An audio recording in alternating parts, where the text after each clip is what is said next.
नमस्कार, अमरउजाला.com आप देख रहे हैं और आपके साथ मैं हूं अल्पना। इस एफबी लाइव में आप सभी दर्शकों का स्वागत है और इन 5 बड़ी खबरों पर हम नज़र डाल लेते हैं। ये वो बड़ी खबरें हैं जिन पर पूरे दिन भर अमरउजाला.com की नज़र बनी रहेगी। तो फिलहाल हम शुरू करते हैं। सबसे पहले हम बात करेंगे ऑपरेशन ऑल आउट की, जो कि जम्मू कश्मीर में पिछले कई दिनों से सुरक्षा बलों की तरफ से जारी है और एक तरीके से आतंकियों के खात्मे की कोशिशें हो रही हैं। जम्मू कश्मीर के अनंतनाग में सुरक्षा बलों ने जो खबर मिली है उसके मुताबिक 3 आतंकी ढेर कर दिए हैं और अभी तक जो बताया जा रहा है 38 दहशतगर्दों का अभी तक सफाया हुआ है। अगर हम जून महीने की बात करें तो मारे गए आतंकियों की फ़िलहाल पहचान नहीं हो पाई है। फ़िलहाल कुछ आर्म्स मिले हैं जिसमें AK-47 हैं, 2 पिस्टल्स हैं और इसके अलावा कई और चीज़ें भी बरामद हुई हैं सुरक्षा बलों को। तो फिलहाल आपको बता दें कि इंटेलिजेंस इनपुट के आधार पर ये जानकारी हासिल हुई थी। जम्मू कश्मीर पुलिस, राष्ट्रीय राइफल्स, CRPF और सेना का ये संयुक्त अभियान था और इस अभियान के तहत जम्मू कश्मीर के अनंतनाग में 3 आतंकियों को ढेर किया गया और बताया जा रहा है कि मारे गए सभी आतंकी जो हैं उनकी शिनाख्त फ़िलहाल नहीं हो पाई है, लेकिन सर्च ऑपरेशन अनंतनाग के आसपास के इलाकों में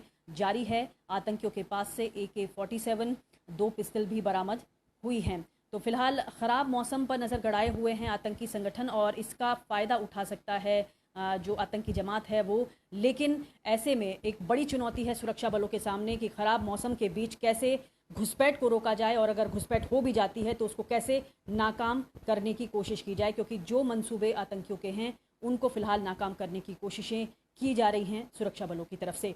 आगे बढ़ेंगे, बात करते हैं भारत और चीन के रिश्तों की। तो फिलहाल जो खबर मिली है वो ये कि गलवान घाटी के बाद अब पैगोंग झील क्षेत्र पर ड्रैगन की नज़र बनी हुई है, चीन की नज़र बनी हुई है। स्टैब्लिशमेंट देखे गए हैं वहाँ पर, सैटेलाइट तस्वीरों से खुलासा हुआ है और ये बताया गया है कि चीन का वहाँ कब्जा है गलवान घाटी का। जो उसके बाद जो पैगोंग झील है उसके इलाके में वहाँ पर इस्टेब्लिशमेंट देखी गई है। सैटेलाइट से ये जानकारी मिली है और ये जानकारी मिली है कि वहाँ पर गाड़ियाँ, टेंट, साथ ही साथ जो बोट्स हैं, परमानेंट बंकर तक वहाँ पर दिखाई दिए हैं उन सैटेलाइट की तस्वीरों में। तो फिलहाल भारत ने भी जवाब के लिए तैयारियां कर दी हैं, मोर्चाबंदी की जा रही है मजबूत तरीके से।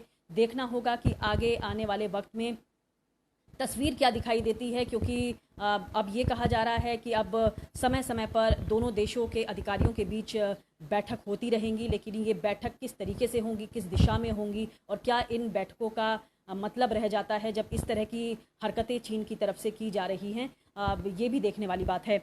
आगे बढ़ेंगे, बात अब कोरोना की कर लेते हैं। पहले हम विश्व की बात करते हैं, क्योंकि विश्व में इस समय सबसे ज़्यादा जो बताया जा रहा है 5 लाख से ज़्यादा मौत हो चुकी हैं कोरोना की वजह से और सबसे ज़्यादा जो मौतें हुई हैं वो अमेरिका में हुई हैं। जो जानकारी मिली है अमरउजाला.com पर आप वो देख सकते हैं। जॉन हॉपकिंस यूनिवर्सिटी की तरफ से जानकारी आई है कि कोरोना वायरस की वजह से ही अमेरिका में 1,25,000 से ज़्यादा लोगों की मौत हो गई है। इसके अलावा जो फेहरिस्त है काफ़ी लंबी है, ब्राज़ील है उसमें 57,000 से ज़्यादा मौतें हुई हैं, ब्रिटेन में 43,000 से ज़्यादा, इटली में 34,000 से ज़्यादा, फ्रांस में 29,000 से ज़्यादा और स्पेन में 28,000 से ज़्यादा लोगों की मौत हुई है। तो ये एक जानकारी वैश्विक स्तर पर कोरोना किस तरीके से अपने पांव पसार रहा है। वहीं हम बात कर लेते हैं भारत की। तो भारत में सबसे ज़्यादा जो इस समय टेंशन हो रही है वो देश की राजधानी दिल्ली में है कोरोना को लेकर। सोमवार तक 5 लाख से ज़्यादा कोरोना टेस्ट मुनासिब होने की बात कही गई है कि ये हो सकता है कि 5 लाख से ज़्यादा कोरोना टेस्ट हो, लेकिन संडे तक की अगर हम स्थिति बताएं राजधानी दिल्ली में 4,98,416 कोरोना टेस्ट हुए हैं और जांच में सबसे ज़्यादा तरीके से आगे है राजधानी दिल्ली। स्पीडी टेस्टिंग जिस तरीके से हो रही है उस तरीके से लगातार केस भी सामने आ रहे हैं और कंटेनमेंट जोन भी जाहिर है कि बढ़ रहे हैं और 28 जून तक कोरोना जो केस थे तो वो 83,077 रहे हैं। ये 28 जून तक का आंकड़ा मैं बता रही हूँ। अब जो बताया जा रहा है 30 जून तक, तो हो सकता है कि ये आंकड़ा काफ़ी और आगे भी बढ़ जाए। लेकिन ये एक चिंताजनक स्थिति है राजधानी दिल्ली की कि राजधानी दिल्ली में कोरोना वायरस किस तरीके से अपने पांव पसार रहा है।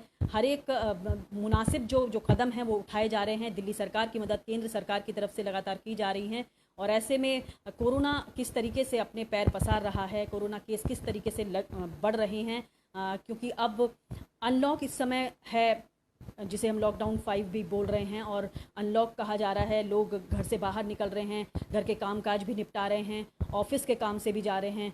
तो जैसे जैसे लोग एक दूसरे से मिल रहे हैं, कम्युनिकेशन हो रहा है, तो जाहिर है केस भी लगातार बढ़ रहे हैं। लेकिन हम आपसे लगातार यही कहना चाहेंगे कि अपनी जो एक तरीके से ड्यूटी है वो यही है कि अपने को किस तरीके से कोरोना से बचाया जाए। जो जितने भी बचाव संबंधी जानकारियाँ अमरउजाला.com पर या सरकारी स्तर पर दी जा रही हैं, आप उन जो तकनीक हैं, जो चीज़ें हैं, उनको समझें और उनको अपनी जीवन शैली में ज़रूर अपनाएं।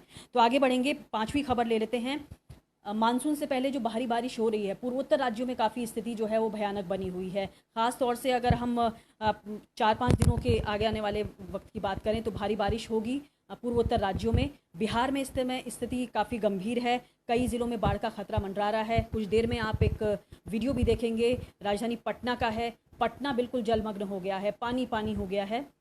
और ऐसे में बिहार से भी इस तरह की जानकारी मिल रही है क्योंकि नदियां लगातार उफना रही हैं। मानसून से पहले की ये बारिश है और उस बारिश में ही पटना और तमाम जो और भी इलाके हैं और भी ज़िले हैं इस समय, तो वो पानी पानी होते दिखाई दे रहे हैं। तो बिहार में भी 22 साल का रिकॉर्ड टूटा है। पूर्वोत्तर राज्यों में अगले 4-5 दिनों में भारी बारिश होने की संभावना जताई गई है और बिहार में लगातार तेज़ बारिश हो रही है। अगले 2 दिनों तक ये बारिश होती रहेगी और इसमें धीरे धीरे कमी आने की बात कही गई है। लेकिन अभी फ़िलहाल मानसून से पहले जो स्थिति बिहार की देखी जा रही है, ख़ासतौर से पटना की, उस स्थिति को आप अमरउजाला.com के वीडियो सेक्शन में जाकर थोड़ी देर में ज़रूर देखें क्योंकि तस्वीर अब धीरे धीरे निकलकर सामने आ रही है कि पटना और आसपास के जो ज़िले हैं वहाँ पर बाढ़ की स्थिति क्या बनी हुई है, क्योंकि लगातार नदियाँ उफना रही हैं मानसून से पहली बारिश के बाद भी।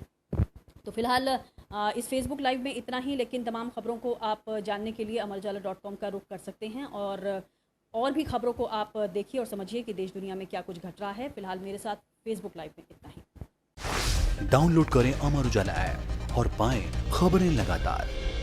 अगर आप ये वीडियो YouTube पर देख रहे हैं तो हमारे चैनल को सब्सक्राइब करें और बेल आइकन को दबाना ना भूलें। अगर आप Facebook पर ये वीडियो देख रहे हैं तो हमारे पेज को लाइक करें।